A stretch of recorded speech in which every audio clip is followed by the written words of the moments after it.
sa présence en cet instant.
Nous invoquons le nom de Dieu et sa présence en cet instant.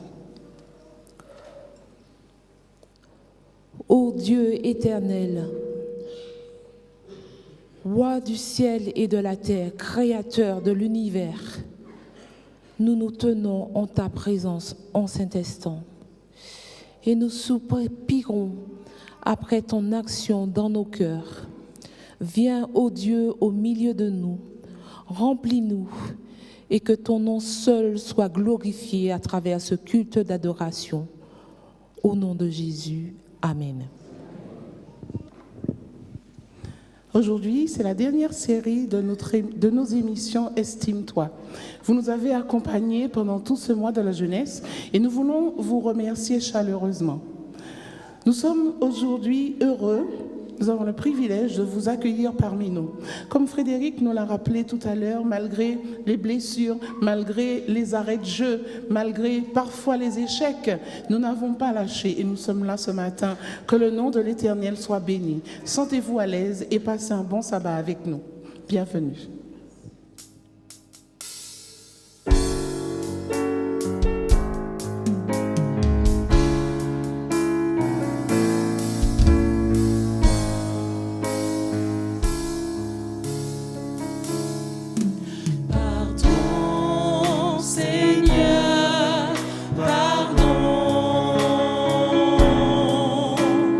Pour notre orgueil, nos résistances.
Tendre Père Céleste, c'est le cœur débordant de joie que nous nous rapprochons de toi en ce matin. Parce que tu as dit dans ta parole que si nous nous approchons de ton trône de grâce avec assurance, nous aurons la certitude que tu nous réponds. Alors ce matin, nous voulons déposer à tes pieds nos péchés, nos erreurs, nos iniquités. Tout ce qui pourrait faire barrage entre toi et nous. Parce que notre vœu le plus cher, c'est de te faire plaisir. Alors comme nous venons de le chanter, aie pitié de nous, tendre Père, et déverse sur nous tes bénédictions en abondance. Nous venons de passer cette semaine avec toi, pour les uns difficiles, les autres avec quelques fluctuations, mais tendre Père, nous sommes tous là en ce matin pour acclamer ton nom, parce que nous reconnaissons que ton nom est saint et véritable. Merci pour ce jour de repos que tu accordes à chacun. Ce jour où nous reconnaissons, tendre Père, que tu as créé le ciel, la terre, la mer et les sources d'eau. Ce jour qui constitue un anniversaire pour chacun de nous qui sommes là ce matin. Nous aimerions, tendre Père, que tu continues à déverser sur nous tes bénédictions et que ce jour de sabbat soit pour nous un jour de délice. Nous te demandons de bénir cette jeunesse qui a œuvré tout au long de ce mois et de nous permettre que chaque jeune puisse réaliser que tu es pour lui une créature inestimable, qu'ils sont pour toi une créature inestimable. Qu'ils réalisent, tendre Père, qu'en se confiant en toi, tu les conduis, tu bénis leurs projets, tu les conduis pas à pas jusqu'à toi, parce que tu as conçu pour eux dès le commencement un projet de paix et non de malheur. Merci de nous bénir tout au long de ce culte que nous voulons t'offrir. Nous avons une pensée pour tous ceux qui n'ont pas pu être parmi nous, pour les malades, tous ceux qui sont éprouvés, tous ceux qui connaissent la douleur, quelle qu'elle soit. Visite-les là où ils se trouvent, afin qu'ils puissent trouver en toi ce secours, cette consolation, cette espérance, parce que tu es ce Dieu tout-puissant qui peut leur accorder ce baume qu'ils attendent de toi. Bénis ce service que nous t'offrons encore une fois, et nous voulons te prier pour ceux qui auront intervenir, cette jeunesse qui aura parlé en ton nom.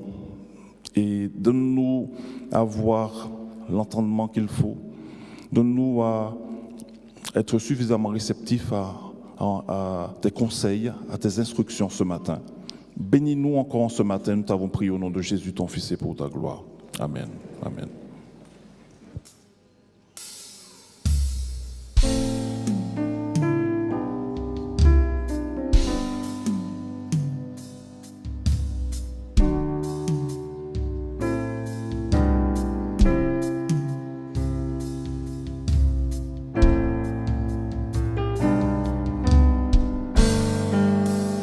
Merci pour la croix, Seigneur. Merci pour le prix payé. Tu as porté mes péchés, tu m'as lavé et tu m'as pardonné. Merci pour l'amour, Seigneur. Merci pour tes mains percées, car ton sang m'a purifié. Je veux chanter la puissance de ton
choisi aujourd'hui de mettre ma confiance en Jésus-Christ, c'est parce que, personnellement, je suis de sa team.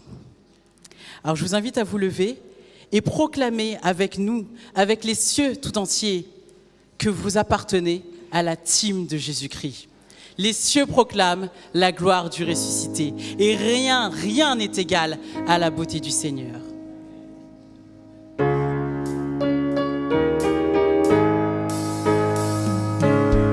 Les cieux proclament la gloire du ressuscité. Rien n'est égal à la beauté du Seigneur. À jamais il sera l'agneau sur le trône.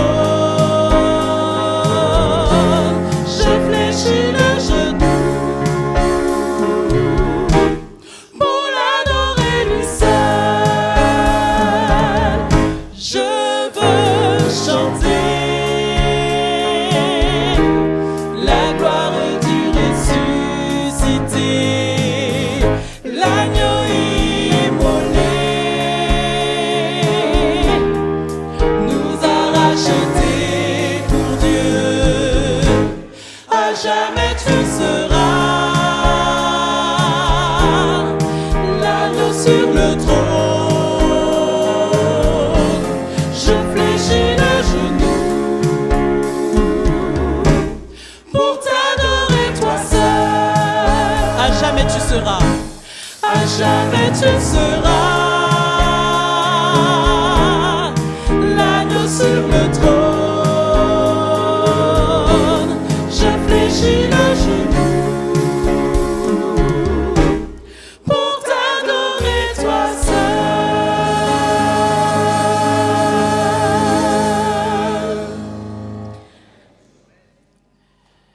Adorer le seul roi des rois. Qui suis-je pour que ce roi des rois m'ouvre ses bras? Qui suis-je?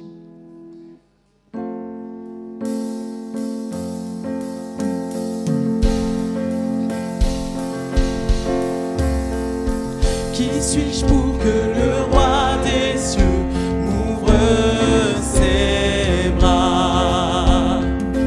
Perdu mais trouvé par sa grâce, son amour pour moi, son amour pour moi. Il m'a libéré, ma dette est payée. Je suis enfant de Dieu, je suis à lui. Il m'a racheté à la croix grâce insondable. J'étais esclave du péché, mais il m'a sauvé. Jésus m'a sauvé, il m'a libéré, ma dette est payée. Je suis enfant de Dieu, je suis à lui. Et dans sa maison, j'ai trouvé ma place. Je suis enfant de Dieu,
j'ai trouvé ma place.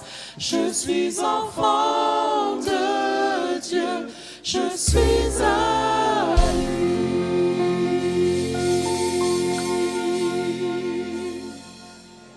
Bonjour à tous. Je suis à lui et je suis affranchi. En Christ, nous avons su en qui nous avons cru. Je vous invite à ouvrir vos Bibles avec moi dans le livre de Romains 12, les versets 1 et 2.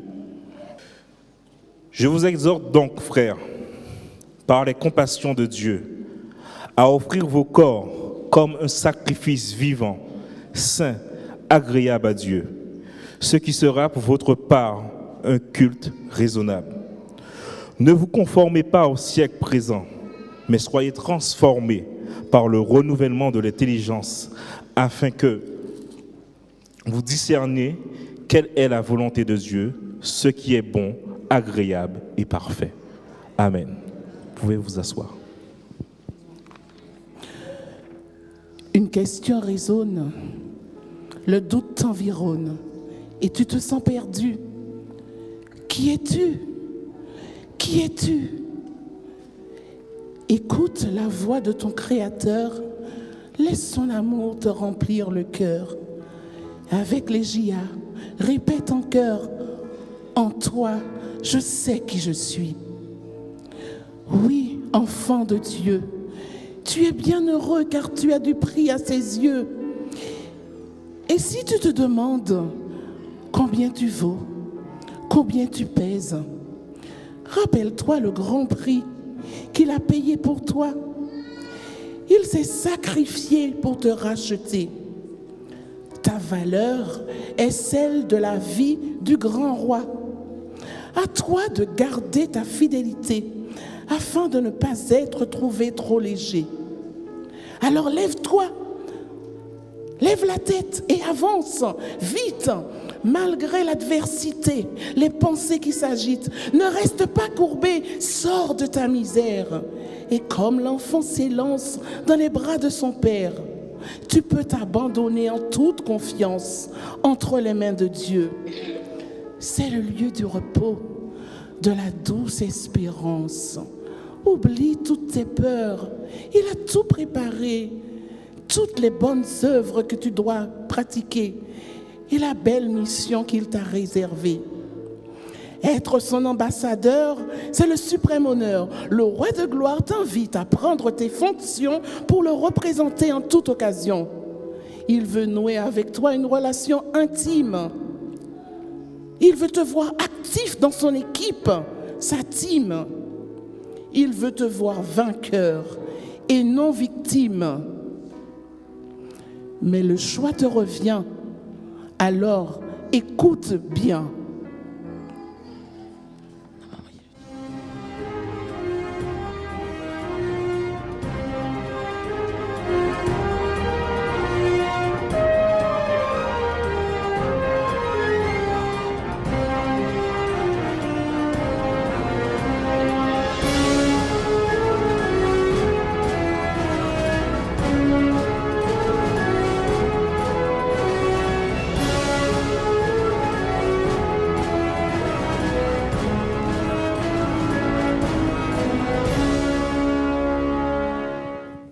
Bonjour à tous. Bonjour à tous. Alors, je suis Élodie et aujourd'hui, c'est la dernière émission de notre série Estime-toi. Alors, je vais accueillir ici Francine. Elle a été choisie parmi ceux qui nous ont adressé des questions. Et je vais inviter Mathurine à nous rejoindre. Bonjour Mathurine. Bonjour. Alors Mathurine est notre invitée spéciale qui va répondre aux questions de Francine. Le sujet d'aujourd'hui est « Quelle est ta team ?» J'ai bien dit « Quelle est ta team ?» Terme anglais qui pourrait être traduit en français par « équipe ». Mathurine, qu'est-ce qu'une équipe? On pourrait définir une équipe comme étant un groupe de personnes plus ou moins structurées ayant le même but ou devant accomplir un travail en commun ou ayant une finalité commune. Et ce groupe se constitue autour d'un chef ou le plus souvent sous les ordres de quelqu'un. On rencontre souvent la notion de groupe dans le sport, n'est-ce pas? Si on prend l'exemple du sport le plus populaire, le football, on dirait qu'une équipe est organisée en vue de disputer un match, une compétition avec un groupe semblable. Et l'équipe gagnante est celle qui a marqué le plus de buts. Alors j'éviterai de citer quelques noms, car la seule évocation de noms pourrait faire bondir des personnes et on pourrait se croire dans des tribunes. Mais la question d'aujourd'hui est, quelle est ta team? Quelle est ton équipe? Quel est ton camp? Qui soutiens-tu? Avec qui fais-tu équipe? Quel est ton camp? Quelle est ton équipe? Quelle équipe soutiens-tu? Dis-nous alors, Mathurine, quelle est la portée spirituelle de cette question? L'histoire de l'homme et la vie de l'homme est marquée par un conflit, un match dont l'enjeu est la destinée éternelle de chacun. Et oui, le coup d'envoi a été donné dans le ciel. Lorsque la Bible déclare dans Apocalypse 12, du verset 7 au verset 9, « Il y eut guerre dans le ciel. Michel et ses anges combattirent contre le dragon. Et le dragon et ses anges combattirent, mais il ne fut pas les plus forts, et leur place ne fut plus trouvée dans le ciel. Et il fut précipité le grand dragon, le serpent ancien appelé le diable et Satan, celui qui séduit toute la terre. Il fut précipité sur la terre et ses anges furent précipités avec lui. » Le texte dit que le diable et Satan séduisent toute la terre. Alors que personne ne s'avise à penser qu'il se trouverait à l'écart de ce conflit. Car à la vérité, chacun est concerné et se trouve même au centre de ce conflit. Par conséquent, le choix d'une équipe, le choix d'une team n'est pas une option, mais une obligation. D'accord, Mathurine. Mais tous les hommes de la Bible, donc de l'Ancien au Nouveau Testament, comme chacun de nous, ont montré à quelle équipe ils avaient choisi d'appartenir. Daniel et ses compagnons est un exemple type d'homme de la Bible, donc dans l'Ancien Testament, qui illustre le choix affirmé de son équipe. Qui sont-ils? Est-ce que tu peux nous les présenter? Oui. Daniel et ses compagnons faisaient partie du premier groupe de déportés à Babylone. Le texte nous dit qu'ils étaient de famille royale. Ils ont été choisis afin qu'ils soient capables d'occuper de hautes fonctions à Babylone.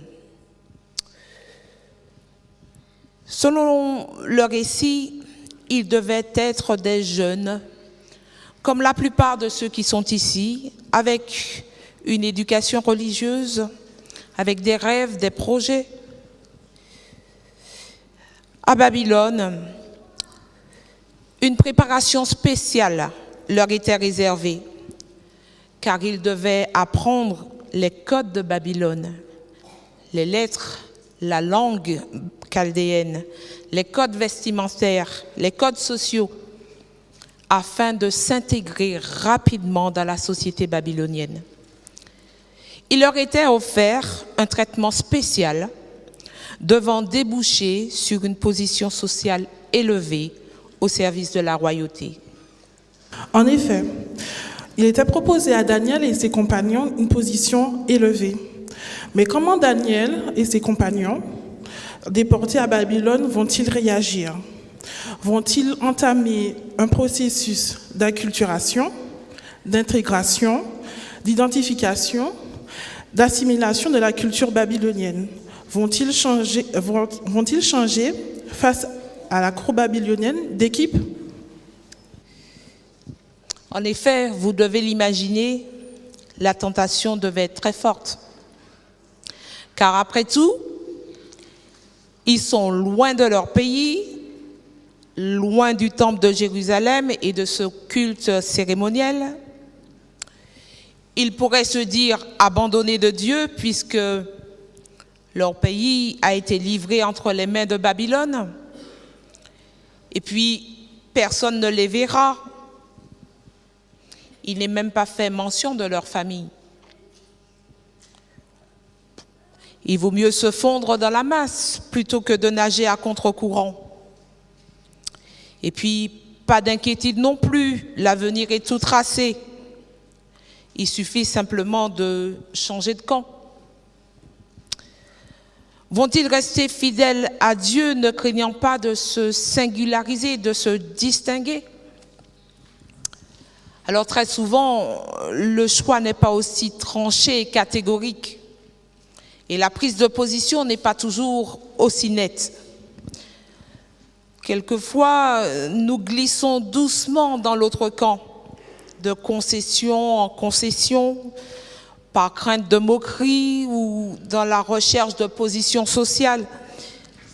Quelquefois, nous acceptons des compromis qui nous éloignent de la volonté révélée de Dieu. Mais l'exemple de Daniel nous montre que la solution est la fermeté et la fidélité. Le texte dit dans Daniel 1, verset 8, qu'il avait arrêté dans son cœur de ne pas se souiller. C'est-à-dire qu'il a fait un choix de camp, un choix d'équipe. Alors, quel est ton choix? Quelle est ta team? Quelle est ton équipe? De quel côté tu te positionnes? Le récit biblique nous dit que Dieu a honoré la foi des jeunes Hébreux car eux, ils auraient préféré renoncer à une haute position sociale plutôt que de déshonorer Dieu. Ils ont préféré amener la culture de Dieu là où ils se trouvaient. Et à Babylone, le repas commençait par un sacrifice de libation par lequel on offrait du vin aux divinités et une partie de la viande. Et ensuite, on mangeait. Bien, Daniel, bien qu'étant exilé, choisit de rester fidèle au vrai culte et refuse l'idolâtrie. Aujourd'hui encore, l'enjeu est le même. Le siècle présent te pousse à choisir un autre Dieu. L'argent, le sport, le sexe, le travail, d'autres divinités. Mais le texte de base de notre méditation que nous a lu Grégory tout à l'heure nous rappelle ceci et vous pourrez le retrouver dans Romains 12, versets 1 et 2. Je vous exhorte donc, frères, par les compassions de Dieu, à offrir vos corps comme un sacrifice vivant, saint, agréable à Dieu, ce qui sera de votre part un culte raisonnable. Ne vous conformez pas au siècle présent, mais soyez transformés par le renouvellement de l'intelligence, afin que vous discerniez quelle est la volonté de Dieu, ce qui est bon, agréable et parfait. Alors, quel est l'objet de ton adoration? Quelle est ta team? Mathurin, on sait que Babylone était une ville fastidieuse.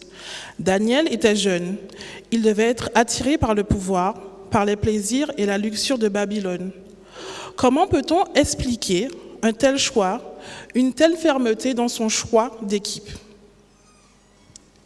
Je crois que Daniel avait saisi l'enjeu.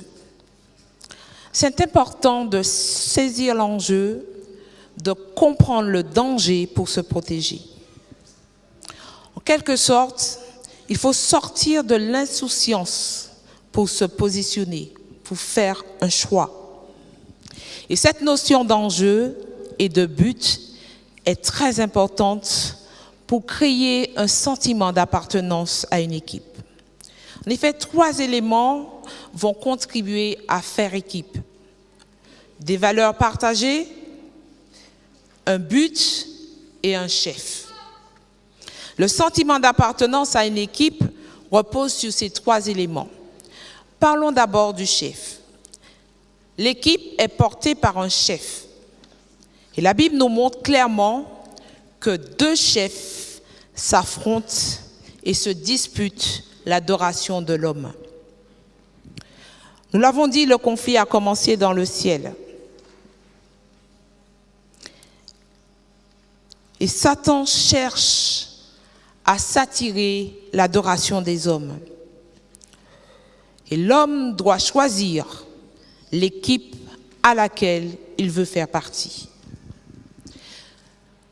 Sur le mont Carmel, rappelez-vous, si vous connaissez certainement l'histoire que vous pourrez retrouver dans 1 Roi chapitre 18, Élie s'adressa au peuple et lui dit : « Jusqu'à quand aurez-vous un comportement boiteux?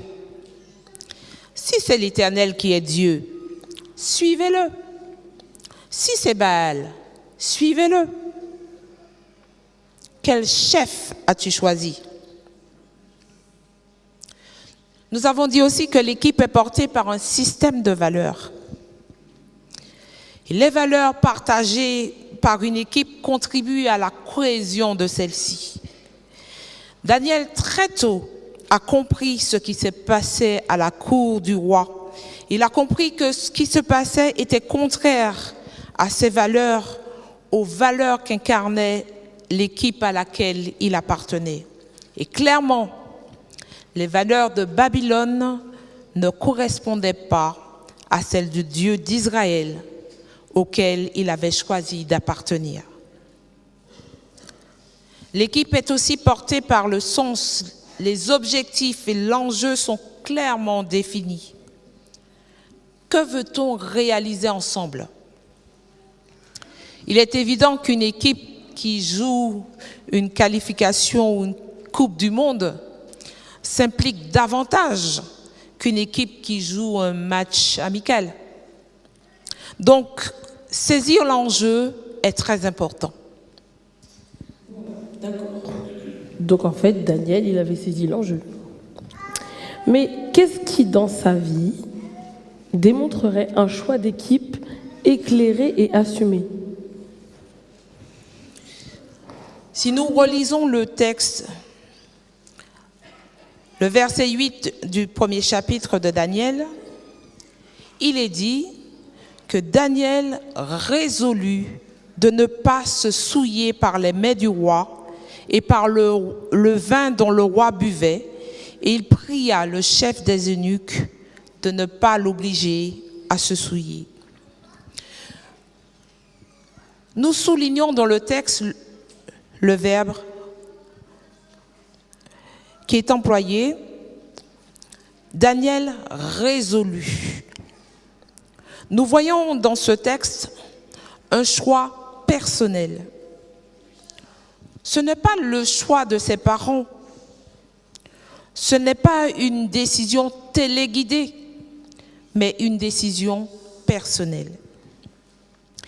La lecture du livre de Daniel montre qu'il était habité par le désir de la restauration de Jérusalem, mais plus encore par le rétablissement du règne de Dieu. Les plus belles prophéties concernant l'histoire et la destinée du monde se trouvent dans le livre de Daniel. Daniel a prédit le règne définitif de Dieu, la victoire définitive de son équipe sur le camp du mal. Mais encore, les termes employés dans le verset 8 que nous venons de lire montrent que pour lui, il était une habitation de Dieu, à l'instar du temple qui ne devait pas être souillé par quoi que ce soit. Il a demandé à ne pas l'obliger à se souiller. Il avait compris que l'enjeu du conflit entre le bien et le mal était son adoration. Il a choisi d'adorer le seul vrai Dieu. Ni la colère du roi, ni la gueule des lions ne pourraient le détourner de ce choix. D'accord, j'ai bien compris. T'as compris. Ok. Donc, comment, de façon concrète, Daniel, il vivait son choix? Alors, il est clair que Dieu occupait une place centrale dans la vie de Daniel. Nous avons dit précédemment que l'équipe est portée par un chef. Daniel connaissait celui qui dirigeait l'équipe. Il acceptait les directives du manager. Il était soumis à Dieu et recherchait constamment sa volonté dans sa vie. Et quotidiennement, il était en relation avec lui. Pour chacune de ses décisions, il cherchait quelle était la volonté de Dieu pour lui.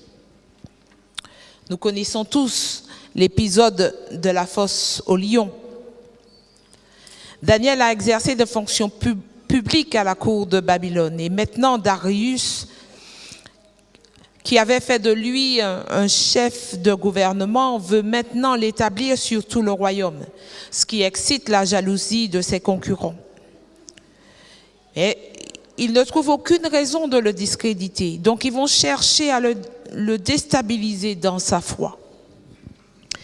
Et au chapitre 6, verset 10, nous pouvons lire ceci. Lorsque Daniel sut que le décret était écrit, il se retira dans sa maison où les fenêtres de la chambre supérieure étaient ouvertes dans la direction de Jérusalem. Et 3 fois le jour, il se mettait à genoux, il priait et il louait son Dieu comme il le faisait auparavant. Je dirais que Daniel a fait le choix d'être dirigé par Dieu. Le roi Darius va rendre témoignage de la proximité de Daniel avec Dieu et de la persévérance avec laquelle il le sert. Et au verset 19 et 20, il va dire, le texte dit, « Le roi se leva au point du jour avec l'aurore, et il alla précipitamment à la fosse aux lions. En s'approchant de la fosse, il appela Daniel d'une voix triste. Le roi prit la parole et dit à Daniel, « Daniel, serviteur du Dieu vivant, ton Dieu que tu sers avec persévérance, a-t-il pu te délivrer des lions ?» Alors nous pouvons noter 3 choses dans le texte. Daniel priait et louait Dieu. Il le faisait 3 fois par jour. Et il le faisait comme d'habitude. Ce n'était donc pas une attitude liée à la circonstance. Ce n'était pas des prières SOS. Il y avait une relation bien établie avec le chef d'équipe. Il ne tremblait pas car il avait confiance en Dieu qui le conduisait. L'étude du livre de Daniel montre qu'il était aussi un homme du texte. Il étudiait avec assiduité la parole de Dieu. On ne constitue pas une équipe seule, d'après moi. Daniel avait-il pris conscience qu'il faisait partie d'une équipe? Tout à fait. Et le sentiment d'appartenance à une équipe est nécessaire pour l'implication du coéquipier qui ne cherchera pas à travailler pour lui seul, mais en collaboration avec les autres pour réaliser un but commun. Et quand Daniel dut s'adresser au chef des eunuques, il parlait du groupe quand il dit « Éprouve tes serviteurs pendant 10 jours et qu'on nous donne des légumes à manger et de l'eau à boire. » Daniel 1, verset 12. Mais encore, nous pouvons dire que Daniel était habité par cet esprit d'équipe. Il était préoccupé par le devenir du peuple de Dieu et de la ville de Jérusalem sur laquelle le nom de Dieu était invoqué. Et il est intéressant de noter que au chapitre 9 du livre de Daniel, nous devons le lire pour comprendre à quel point il confondait son sort et celui du peuple de Dieu. Au verset 21, par exemple, il disait « Je parlais encore, je priais, je confessais mon péché et le péché de mon peuple d'Israël, et je présentais mes supplications à l'Éternel, mon Dieu, en faveur de la sainte montagne de Dieu. » Aussi, Dieu lui a révélé de quelle manière son camp, son équipe remporterait la victoire sur le mal et qu'il établirait son royaume sur toute la terre, à l'image de la pierre qui s'est détachée, qui a brisé la statue et qui devint une grosse montagne et remplit toute la terre. Et tout au long de sa vie, Daniel a montré de quelle équipe il faisait partie. Et il a travaillé pour la victoire de son équipe. Oui, en effet. Tout au long de sa vie, Daniel a montré qu'il faisait partie de quelle équipe il faisait partie. Quelle attitude de Daniel montre qu'il était un coéquipier sur qui les autres pouvaient compter? Le plus souvent, dans le récit, on associe Daniel à ses compagnons. Donc, il n'était pas seul. Et l'histoire nous apprend que quand Daniel a appris que les sages de Babylone étaient condamnés à mourir, il fit appeler ses compagnons. Au chapitre 2, verset 16 au verset 18, il est dit que Daniel se rendit vers le roi et le pria de lui accorder du temps pour donner au roi l'explication. Et ensuite, il alla dans sa maison et il instruisit de cette affaire Anania, Michaël et Azaria, ses compagnons, les engageant à implorer la miséricorde du Dieu des cieux afin qu'on ne fît pas périr Daniel et ses compagnons avec le reste des sages de Babylone. Il est très important de prendre conscience que nous ne sommes pas seuls et que nous pouvons jouer en équipe. Nous pouvons solliciter ceux qui partagent nos valeurs, nos convictions, les valeurs du royaume des cieux pour être soutenus dans l'épreuve. L'histoire de Daniel est très inspirante quant au choix que chacun d'entre nous doit faire. Quelles applications devons-nous en faire aujourd'hui? Ce qui me frappe particulièrement chez Daniel, c'est à la fois la maturité spirituelle et sa détermination. C'est un jeune homme qui a choisi très tôt de quel côté il voulait se trouver. Il a choisi son équipe. Il a choisi fermement de se mettre du côté de Dieu. Un adage dit que la valeur n'attend pas le nombre des années. Daniel avait l'âge d'un giard quand il a marqué son choix de faire partie du peuple de Dieu. Et je crois qu'aujourd'hui, chacun doit se dire de quelle équipe il veut faire partie. Quelle est ta team? Cher jeune, quelle est ton équipe? Tu dois te positionner. Il faut choisir. Josué, s'adressant au peuple d'Israël, dit, dans Josué chapitre 24, versets 14 et 15, « Maintenant, craignez l'Éternel et servez-le avec intégrité et fidélité. Faites disparaître les dieux que vos ancêtres servaient de l'autre côté de l'Euphrate et en Égypte, et servez l'Éternel. Mais si vous ne trouvez pas bon de servir l'Éternel, choisissez aujourd'hui qui vous voulez servir. Soit les dieux que vos ancêtres servaient de l'autre côté de l'Euphrate, soit le Dieu des Amoréens dans le pays dans lequel vous habitez.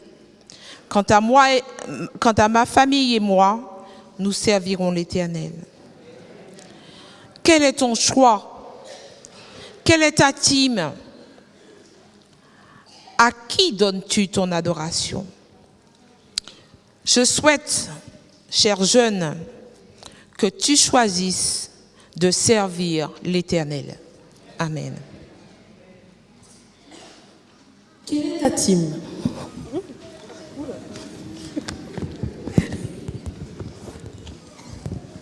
Excusez-moi. Donc je remercie Francine de nous avoir posé ces questions et je remercie aussi Mathurine de nous avoir répondu pendant cet échange. Cet échange qui nous a donné des pistes pour faire le bon choix. Des pistes à explorer, des pistes à chercher, à fouiller, vous avez compris. Et si vous hésitez encore, écoutez bien ce chant.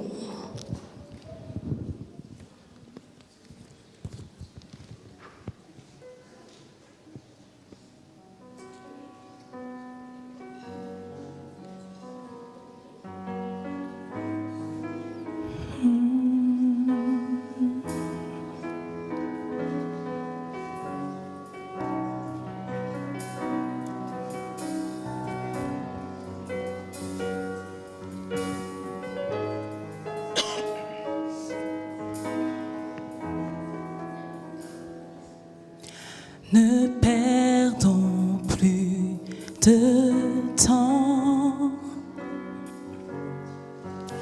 Les jours tirent à leur fin. Voici l'époux revient.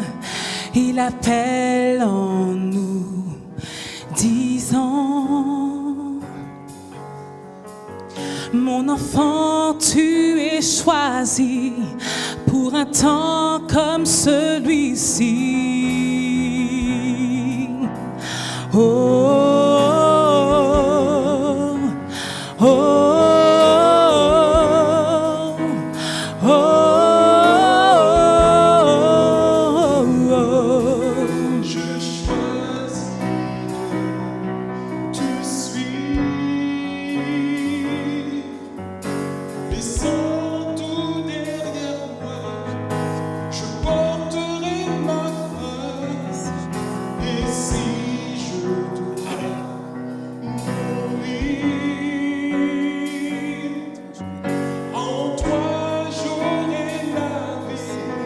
Ô Seigneur, voilà mon cri. Oh, oh, oh, oh, yeah. Oh, oh, oh, ne perdons plus de temps. Les jours tirent à leur fin. Voici l'époux revient. Il appelle en nous, disant: mon enfant, tu es choisi pour un temps comme celui-ci. Je choisis de te suivre, laissant tout derrière moi. Je porterai ma croix, et si je dois mourir, en toi j'aurai la vie. Ô Seigneur, voilà mon cri. Oh, oh, oh, oh, oh, yeah. Oh, oh, oh,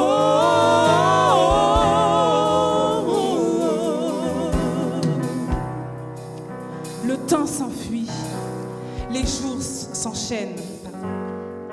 Ton Dieu ne ménage pas sa peine pour te garder auprès de lui. Mais toi, qu'as-tu choisi? Dans quelle équipe veux-tu jouer? Quel maître veux-tu servir? Ne perds plus de temps pour ton avenir. Choisis l'équipe de la vie. Choisis l'équipe de Jésus. Choisis l'équipe du salut. Choisis aujourd'hui. Et là, maintenant, incline la tête, ferme les yeux. Et dans le secret de ton cœur, abandonne-toi à ton Créateur. Choisis l'équipe du bonheur. Choisis l'équipe de Jésus. Ne perdons plus de temps. Les jours tirent à leur fin. Voici les pour rien.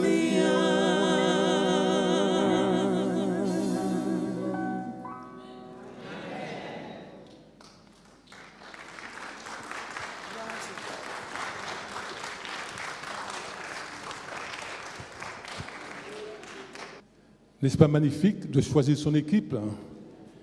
Une équipe qui est gagnante et non perdante. Qui es-tu? Effectivement, le premier sabbat du mois, Ruth nous a fait un développement pour nous parler de notre personnalité, à savoir qui sommes-nous. Et je suis content que vous puissiez répondre, je suis enfant de Dieu. Je suis affranchi, je suis libéré et je suis un ambassadeur de Dieu. Ce thème a été développé par Jacob, ainsi que Élie qui nous a parlé de la confiance en Dieu. Comment nous pouvons nous faire confiance. Et ce matin, Mathurine et son équipe nous a parlé de quelle équipe faisons-nous partie. Et je sais que vous faites partie de l'équipe gagnante, de l'équipe de Jésus-Christ.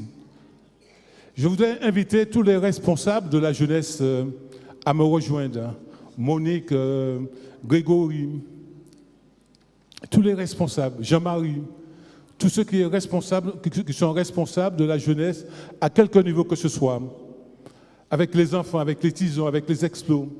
Venez nous rejoindre. J'invite également les anciens à me rejoindre également. Moi, j'ai bien aimé ton message, Élu, parce que tu nous as parlé de la confiance et ta confiance en Dieu. Et c'est vrai que quand on voit un jeune qui parle de confiance et qui invite tous ceux de son âge à faire confiance à Dieu, et Jacob, le voilà qui arrive et qui nous a dit que nous sommes des ambassadeurs là où nous nous trouvons. Moi, j'ai bien aimé ton message et je te demande de continuer de ce sens et que l'Éternel te bénisse. Je vais inviter également, avant de prier avec vous, je voudrais juste faire un clin d'œil à quelqu'un qui nous a visité ce matin. Il est debout, il s'appelle Jean-Charles Nieto. Le voilà. Jean-Charles Nieto a été en responsabilité de l'Église et j'ai eu l'occasion de travailler avec lui et après quelques années, il nous visite en ce matin. Bienvenue à toi, Jean-Charles. Alors maintenant, je vais vous inviter, la jeunesse, à vous tenir debout. Nous allons prier pour vous. Nous allons demander à Dieu que vous soyez des ambassadeurs, que nous puissions leur faire confiance et que nous puissions faire partie de son équipe. Parce que très bientôt, oui, très bientôt, Jésus viendra nous chercher. Nous allons nous agenouiller, les anciens et moi, et tandis que vous allez rester debout. Je l'invite à l'Assemblée de se tenir debout pour s'associer à la prière.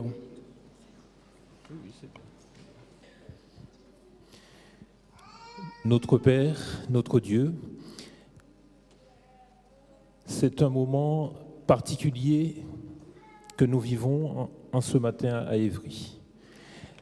Seigneur, je voudrais tout d'abord te remercier pour le pardon de nos péchés, le pardon que ton serviteur Éric t'a réclamé tout à l'heure.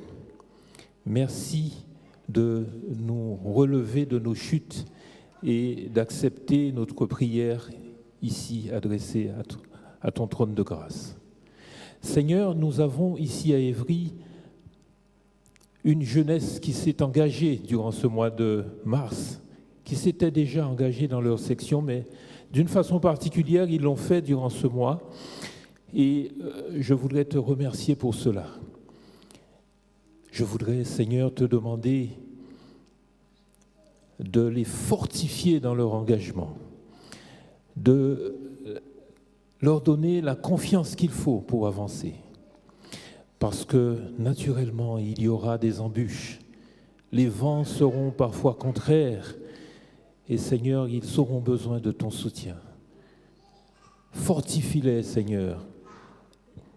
Consolide leur engagement afin qu'ils aillent jusqu'au bout. Seigneur, il y a certains parmi eux qui ne se sont pas encore engagés. Aussi, je te demande de continuer à les solliciter, que ton esprit reste bien présent et les sollicite jour après jour, afin qu'ils choisissent aussi de faire partie de ton équipe. Bien sûr, nous voulons être auprès d'eux. Aussi, je vais passer le micro à mon collègue Max, qui a aussi ceci à te dire. Oui, Père. Tu as entendu le cri et la prière de ton serviteur Fred. Voici que je m'associe à cette prière pour cette jeunesse, Père. Pour cette jeunesse, afin que tu puisses apprendre à faire confiance. Ils font partie, Père, de cette équipe et de cette grande famille qui est la communauté d'Évry. Je te demande, Père, de les aider dans leur engagement, dans leur choix. Apprends-les à te connaître, à mieux te connaître, afin qu'ils puissent mieux te faire confiance, Père. Apprends-les à grandir dans ta crainte. Apprends-les à être et à faire leurs choix, comme ton fils Daniel a fait ses choix. Car parfois, Seigneur, ils sont confrontés à ce que le monde leur présente. Mais Seigneur, tu réponds toujours présent lorsqu'ils font appel à toi et lorsqu'ils crient à toi, Père. Ce sont tes enfants, ils l'ont chanté ce matin. Ils savent qu'ils t'appartiennent, Père. Alors apprends-les à faire un choix. Apprends-les à t'aimer. Apprends-les sans cesse à marcher avec toi au nom de Jésus. Seigneur, ton serviteur David aussi va te faire des demandes. Et je laisse le soin à ton serviteur de crier à toi. Oui, Seigneur, notre Dieu, toi qui écoutes les prières et qui pardonnes toute iniquité, voici les enfants de tes enfants agenouillés devant toi. Ô Seigneur, tout au long de ce mois, ils nous ont posé des questions. Qui es-tu? Combien tu pèses? Comment te faire confiance? Être des ambassadeurs. Et en ce matin, tu nous interpelles par l'intermédiaire en nous demandant de quelle équipe faisons-nous partie. Seigneur, nous voulons vraiment faire partie de ton équipe, d'équipe de vainqueurs. Et Seigneur, je voudrais te présenter tous les responsables de la jeunesse. Tu connais le temps qui passe avec ces jeunes, Seigneur. Je te demande que tu puisses les fortifier, que tu puisses les remplir de la plénitude de ton esprit et qu'ils puissent être vraiment, Seigneur, des éducateurs, des ambassadeurs de ta mission que tu as confiée à chacun de nous. Seigneur, je voudrais te présenter toutes sections confondues, tous ceux qui œuvrent, Seigneur, pour l'avancement de ton œuvre à travers cette jeunesse. Cette jeunesse qui veut, à travers ce mois, nous interpeller et voudrait être reconsacrée à toi pour la mission que tu nous as confiée. Seigneur, je voudrais te présenter leurs parents, leurs frères et sœurs, leurs amis. Seigneur, permets que là où ils se trouvent, qu'ils soient des ambassadeurs pour toi. Seigneur, à travers tous ces messages que nous avons entendus tout au long de ce mois, je voudrais, Seigneur, que ce ne soient pas des paroles, mais que nous puissions transformer ces paroles en action et que nous soyons un témoignage, et qu'il soit un témoignage vivant là où ils se trouvent. Et maintenant, Seigneur, je voudrais les reconsacrer à toi. Et les anciens, Marthe, Max, Fred, Eric et moi-même, Mathurine. Seigneur, nous voulons te les consacrer à toi, afin que tu puisses les bénir. Et nous voulons, Seigneur, par ces paroles, que tu puisses les bénir. Jeunesse d'Evry, que l'Éternel te bénisse. Jeunesse d'Evry, que l'Éternel fasse luire sa face sur toi et t'accorde sa grâce. Jeunesse d'Evry, que l'Éternel tourne sa face vers toi et qu'il te donne la paix. Ainsi, tu es béni au nom de l'Éternel. Amen.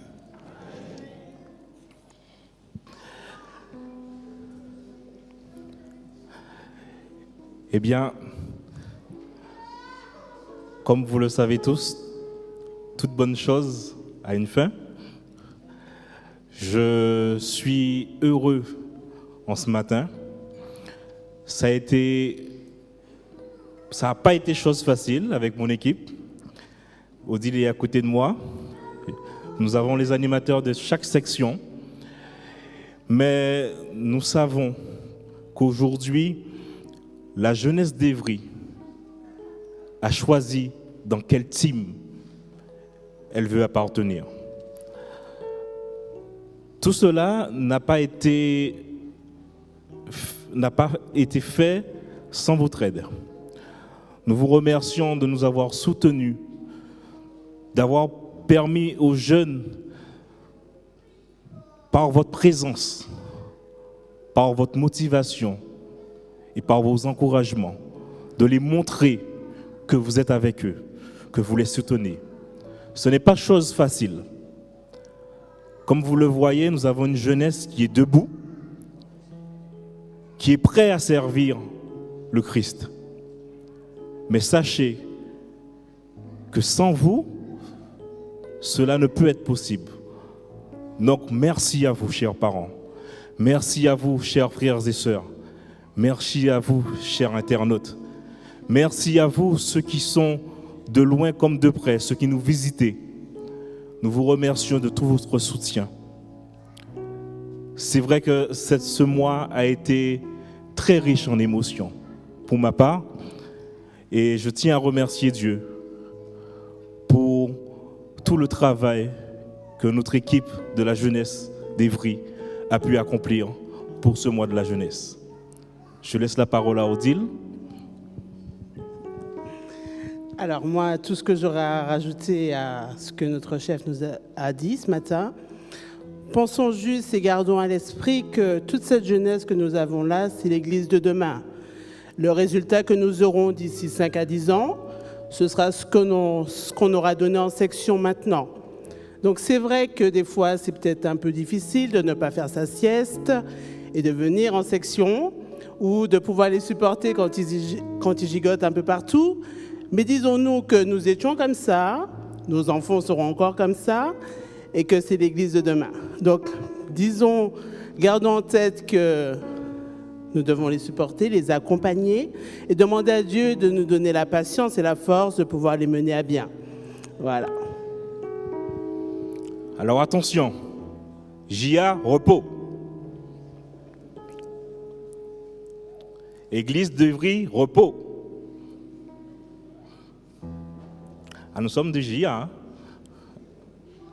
Attention, JA toujours. Ouais. Evry toujours. Ouais.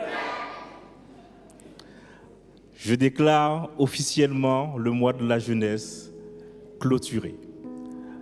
Allons en paix avec la grâce de Dieu et encourageons nos jeunes.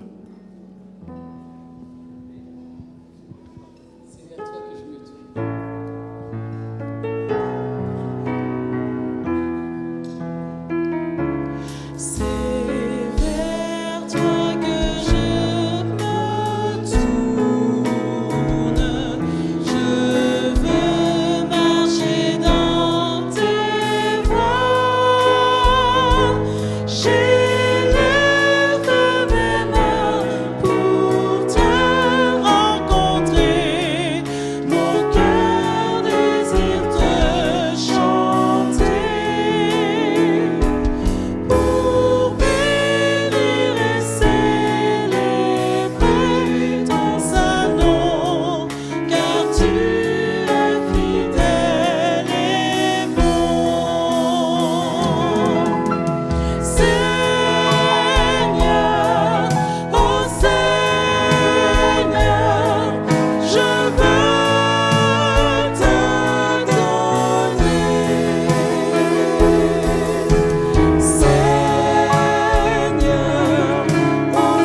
Recevons les paroles de bénédiction. Vous donc, bien-aimés qui êtes avertis, mettez-vous sur vos gardes, de peur qu'entraînés par l'égarement des impies, vous ne veniez à déchoir de votre fermeté. Mais croissez dans la grâce et dans la connaissance de notre Seigneur et Sauveur Jésus-Christ. À lui soit la gloire, maintenant et pour l'éternité. Amen. Amen.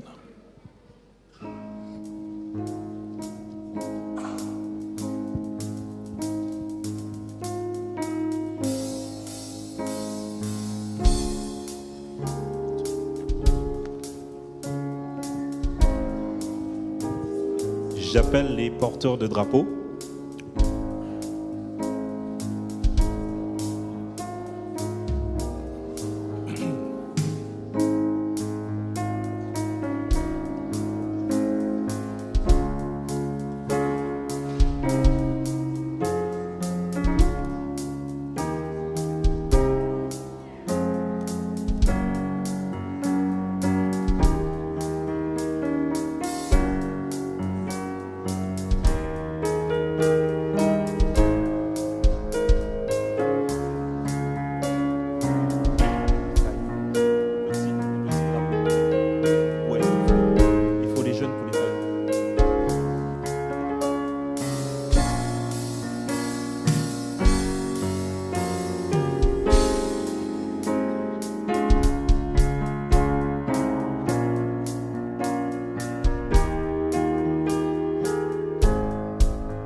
JA, repos.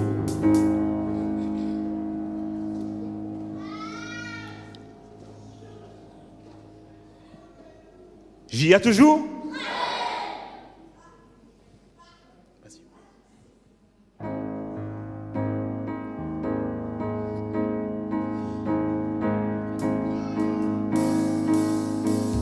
Seigneur, par la clarté de ton amour, chasse l'obscurité qui nous entoure. Jésus, toi la lumière qui nous éclaire, vérité qui nous guide et qui nous libère. Brille sur moi.